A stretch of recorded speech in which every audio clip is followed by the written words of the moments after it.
Principles for marriage.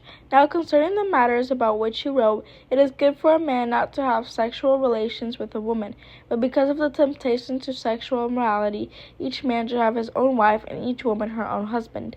The husband should give to his wife her conjugal rights, and likewise the wife to her husband. For the wife does not have authority over her own body, but the husband does.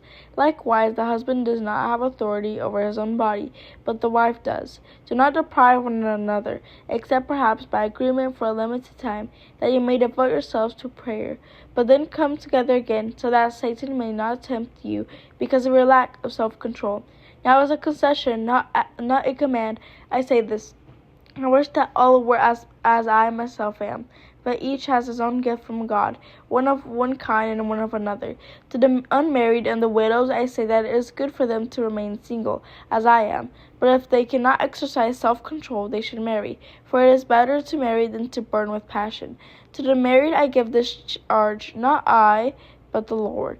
The wife should not separate from her husband, but if she does, she should remain unmarried, or else be reconciled to her husband.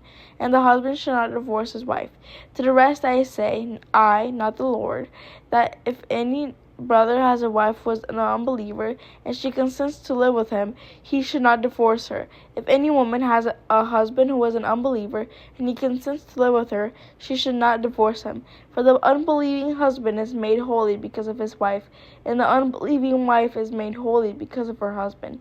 Otherwise your children would be unclean, but as it is, they are holy. But if the unbelieving partner separates, let it be so. In such cases, the brother or sister is not enslaved.